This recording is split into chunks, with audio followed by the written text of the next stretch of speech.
Assalamualaikum semuanya dan selamat siang. Hari ini gue ingin mengulas mengenai kamera dari Poco F5 lebih lanjut. Sebelumnya gue ada buat ulasan mengenai review Poco F5.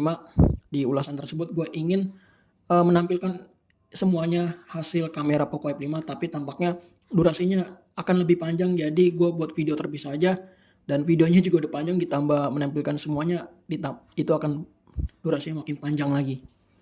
Dan gue juga akan menampilkan sedikit perbandingan kamera dari iQ Z7 5G. Oke, baik, ini adalah ulasannya.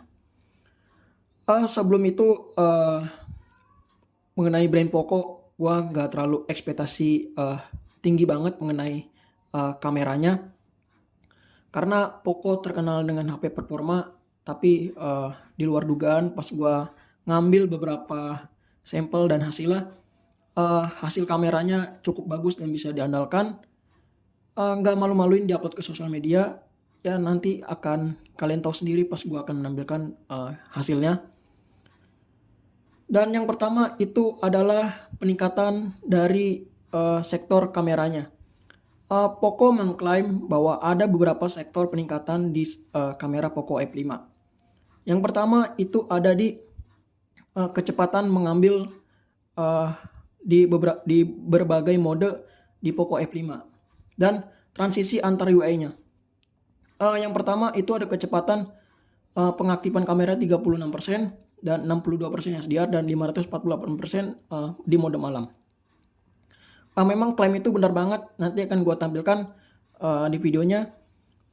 Bisa dilihat itu ada transisi ketika memindahkan beberapa di mode lainnya ke misalnya kiri dan kanan, itu transisi kamera aktifnya itu cepet banget.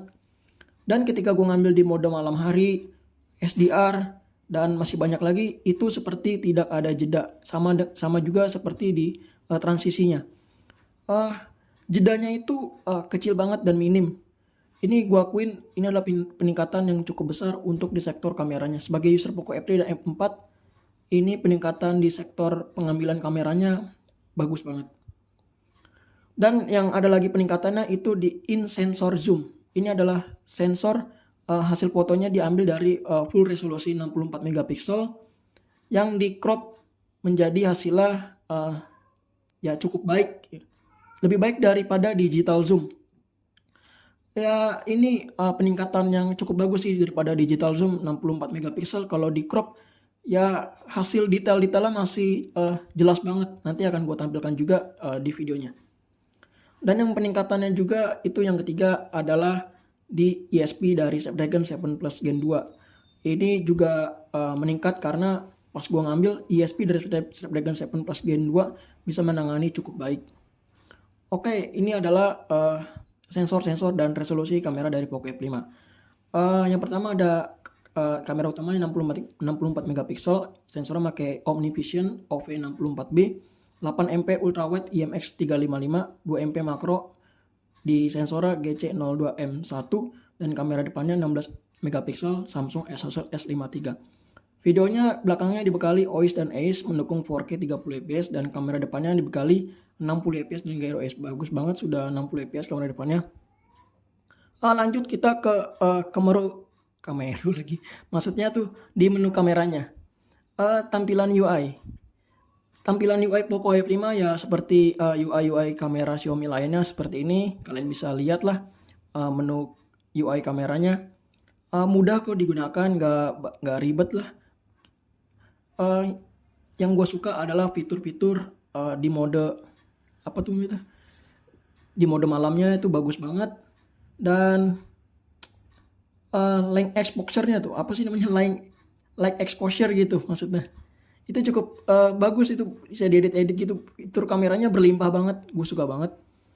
Dan yang banyak pertanyaan juga di DM gue, oh ya bang, apakah masih ada mode pro di foto dan videonya? Jawabannya masih ada kok di mode kamera pro dan videonya. Jadi nggak usah khawatir, gue juga ini fiturnya penting banget di mode pro, di pro video dan pro foto maksudnya. Ini adalah ulasannya. Berikut hasil foto, video, dan mikrofon dari iQ Z7. Yang pertama di kamera utamanya defaultnya 12 megapiksel. Gue ngambilnya ini di siang hari, pagi hari, dan sore hari. Intinya di langit yang cukup cerah. Sejujurnya gue cukup skeptis mengenai kinerja kamera utama Poco F5 dalam artian tidak akan, maksudnya tuh tidak meningkat dari generasi sebelumnya seperti Poco F4. Memang benar hasil kameranya masih sama karena sensornya itu 64 megapiksel Omnivision juga di Poco F4. Namun tampaknya Poco F5 menunjukkan peningkatan yang cukup bagus dalam kualitas secara keseluruhan. Ini berkat dari ESP Snapdragon 7 Plus Gen 2 juga sih kalau menurut gua. Karena Snapdragon 7 Plus Gen 2 nih spektra ESP-nya mencapai 18 bit dan menangkap lebih dari 4000 kali lebih banyak data. Tentu memang peningkatannya ada di ESP-nya, bukan di sektor sensornya. Memang benar ada peningkatan. Peningkatannya juga nggak signifikan gitu kalau di generasi sebelumnya. Berkat ESP-nya jadi cukup ada peningkatan. Oke. Bagaimanapun sampel pada kondisi yang gue dapat hari ini cukup mengesankan. Semua foto yang gue ambil menawarkan detail yang halus dan cukup tinggi, ketajamannya cukup oke, dan rentang dinamisnya lebar, warnanya cerah tetapi tidak terlalu berlebihan, kecuali mungkin untuk rumput seperti daun-daun yang berwarna hijau itu tampaknya agak terlalu pucat, memang benar banget. Terus kita beralih ke full resolusi 64 megapiksel maksudnya. Sampel 64 megapiksel beresolusi penuh ini juga terlihat cukup bagus. Ketika gua crop, tampaknya masih detailnya itu cukup terjaga. Dan menampilkan sedikit noise, tentunya ini adalah full resolusi maksudnya. Ini kita akan beralih ke zoom 2 kali. Yang gue sebutkan sebelumnya, di zoom 2 kali ini adalah peningkatan karena pakai in sensor zoom, yang mana hasilnya diambil dari full resolusi 64 megapiksel yang di crop. Tentu detailnya akan lebih baik daripada zoom digital. Kita akan beri lagi ke kamera ultra wide. Kamera ultra wide-nya 8 megapiksel, sensornya Sony IMX355. Gua agak tidak terkesan ya dengan ultra wide-nya karena menghasilkan gambar yang kurang dalam kondisi padahal cahayanya yang baik. Detail dan ketajamannya juga kurang ya. Ya memang 8 megapiksel aja sih, dan sensornya juga nih sensor lama sih IMX355 tuh. Dan tampaknya ekspektasi gue nggak terlalu tinggi untuk ultra wide-nya. Beralih ke makro. Sejujurnya makro ini nggak gue pakai sih karena gue ingin menampilkan kepada kalian. Makronya akan gue tampilkan. Sejujurnya makronya ya biasa aja. Ekspektasi gue juga, gue udah tahu pasti makronya itu nggak sesuai. Ini hanya kamera pelengkap aja. Dan ini adalah hasil kamera makronya. Oke, lanjut. Setelah membahas kamera di sektor hari cerah itu, kita akan beralih ke malam hari. Di malam hari kamera utamanya menampilkan hasil yang cukup baik, meski ada beberapa gangguan flare di bagian atas, tapi gue rasa hasil yang diberikannya cukup baik. Noise-nya juga masih bisa ditoleri, dan tekstur pada objeknya masih bisa terlihat jelas. Dan beralih ke mode malam. Di mode malam tentu gue cukup terkejut ya, karena bisa memproses hasilnya begitu cepat. Yang gue sebutkan sebelumnya, di sektor kamera UE-nya ada peningkatan untuk penangkapan bidikannya. Untuk hasilnya memang ini di mode malam ya tentu objeknya terlihat jelas, noise-nya masih bisa ditoleri, dan detailnya yang gue sebutkan masih cukup jelas. Dan kamera ultrawide di malam hari ya ini malah lebih parah daripada di hari yang cerah. Ekspektasi gue cukup menurun gitu, di bawah standar. Fotonya gelap, detailnya kurang, dan jangkauan yang dinamisnya juga kurang memadai gitu. Jadi untuk ultrawide di malam hari ekspektasinya kalian gak usah terlalu tinggi. Kita akan beralih ke selfie. Sejujurnya kualitas selfie-nya memang benar yang dikatakan orang bahwa selfie-nya memang tampaknya detailnya agak kurang ya. Untuk ketajamannya juga sebenarnya nggak terlalu buruk. Detailnya menurut gue terlalu gimana gitu. Terus dalam pencahayaan yang cukup ini menantang banget. Lihat aja di background belakangnya itu di pencahayaannya cukup gak gimana gitu. Terus menurut gue ini Xiaomi harus memperbaiki di sektor kamera selfie-nya. Nanti di videonya akan gue bahas juga untuk kamera selfie memang perlu ada perbaikan untuk Xiaomi. Rekaman video 4K 30 fps. Kita akan beralih ke perekaman. Rekaman video dari kamera utamanya beresolusi gua mengambil di 4K. Ini gua terkejut sih, hasilnya cukup jernih dan warnanya cukup bagus. Cerah, jangkauan dinamisnya baik, stabilisasinya cukup baik ditangani dan kontrasnya yang memadai. Dan hasil mikrofonnya juga cukup baik. Ini adalah hasil rekaman video 4K 30 fps ya. Oke, ini adalah tes mikrofon di resolusi 4K 30 fps. Ini tes mikrofonnya aja di video bagaimana kualitas mikrofon dari Poco F5. Kalian bisa menilai sendiri. Kalau menurut saya mikrofonnya cukup baik ditanganin oleh Poco F5 dan stabilisasinya juga cukup bagus.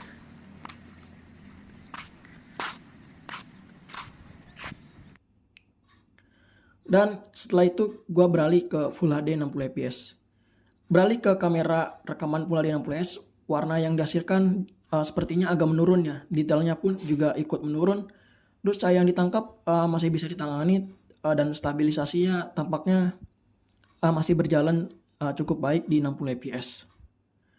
Terus beralih ke kamera 30 fps. Di rekaman Full HD 30 fps ini cukup mengejutkan ya, detailnya cukup baik ditanganin. Berbalik dengan di Full HD, detailnya ini malah lebih baik dari Full HD. Warna yang dihasilkan cukup baik dan stabilisasinya masih berjalan. Dan beralih ke rekaman 720p 30 fps. Di 720p memang ini ekspektasi gue jauh banget sih. Rekaman di HD 30 fps tampaknya warnanya detailnya kurang, cahaya menurun, stabilisasinya masih ada, mikrofonnya bagus, kecuali detail dan warnanya itu bener-bener menurun banget. Beralih ke hasil video kamera selfie di Poco F5. Pertama ada 60 fps.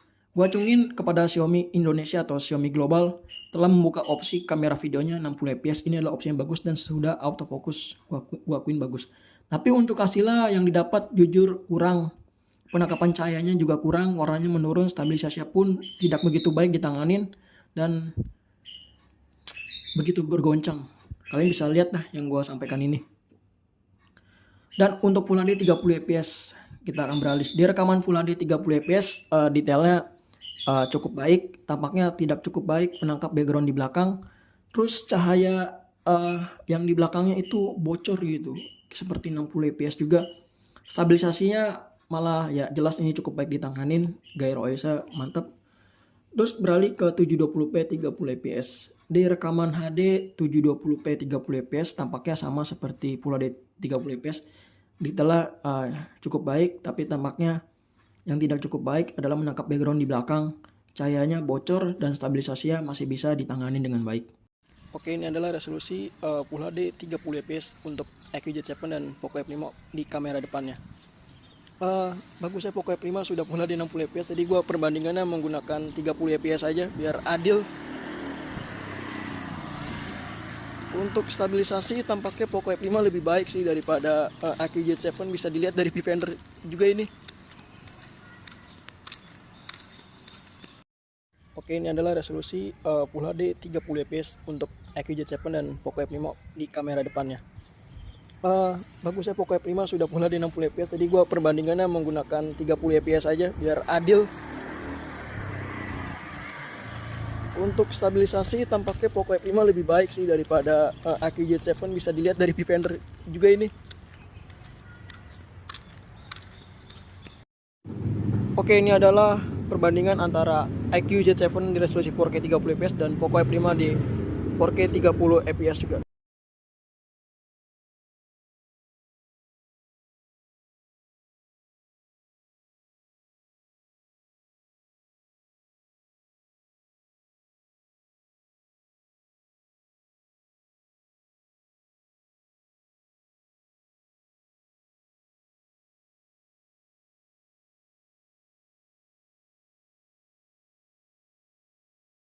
Ini perbandingan zoom 2 kali di resolusi 4K 30 fps, keduanya bisa melakukan di 4K 30 fps untuk videonya.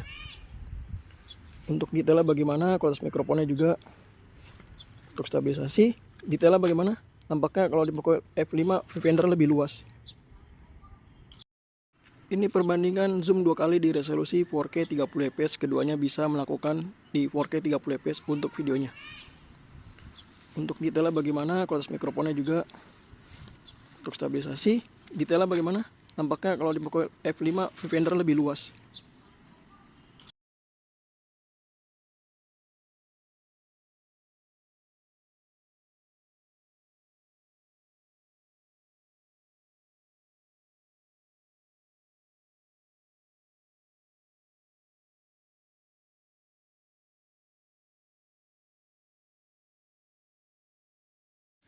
Ini resolusi 8MP ultra wide di Poco F5.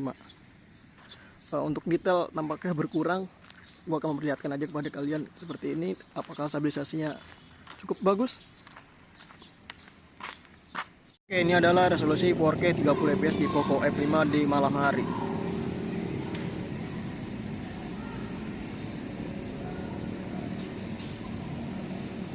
Ini adalah resolusi Full HD 60 fps di malam hari di Poco F5. Gelap banget ini di viewfinder, jujur. Gelap. Oke, ini adalah resolusi Full HD 30 fps di Poco F5. Untuk pencahayaan lebih baik daripada 60 fps. Stabilisasi tentu ada, detailnya masih terjaga sih ini, kecuali di 60 fps. Baik, ini adalah resolusi Full HD 60 fps di kamera depannya. Tampaknya ya, lihat, kalian bisa lihat sendiri. Oke, baik, ini adalah resolusi Full HD 30 fps untuk kamera depan di Poco F5.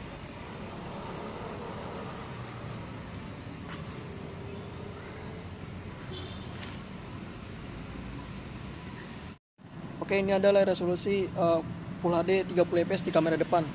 Tampaknya kalau untuk kamera depan ini mulut saya malah jadi warna hijau, kulit jadi warna hijau di Aki Z7 dan warnanya pink, sedangkan di Poco F5 justru lebih baik. Ya walaupun keduanya memang nggak sesuai sih, tapi lucu aja gitu. Emang depan saya ada lampu sih, nih kalau bisa dilihat tuh. Ini lampu pencahayaan belakangnya. Tampaknya Poco F5 untuk kamera depan jauh lebih baik.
Kita akan berlanjut ke kesimpulan mengenai di sektor kamera Poco F5.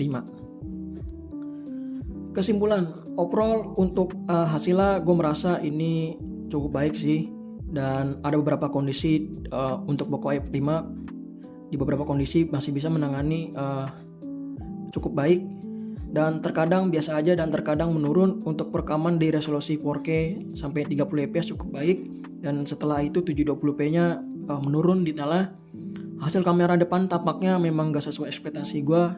Banyak banget ulasan di luar sana juga mengakui bahwa kamera selfie-nya itu kurang dan harus perlu perbaikan untuk Xiaomi global dan MIUI global. Kualitas mikrofonnya bagus, jujur bagus, cukup baik. Yang dihasilkan membuat gue terkesan sih kualitas mikrofonnya. Yang dihasilkan juga ada di peningkatan di sektor penangkapan bidikan kameranya cukup cepat, transisi antar kameranya cepat. Terus in sensor zoomnya benar-benar bekerja dengan baik, itu fitur yang nggak gimmick, itu bener fitur asli.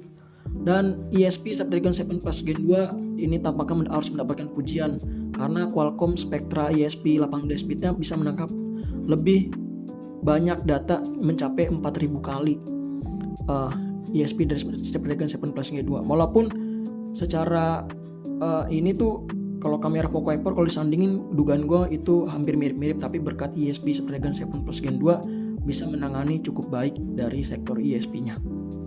Itu sih mengenai ulasan dari sektor kamera Poco F5. Bila ada salah penyampaiannya atau kurang dalam informasi, komen aja di bawah, dan kalau mau bertanya silakan aja, nanti akan gue jawab. Misalkan ada yang ingin ditanyakan lebih detail lagi, silakan aja, gue akan insya Allah jawab sebisa mungkin. Terima kasih.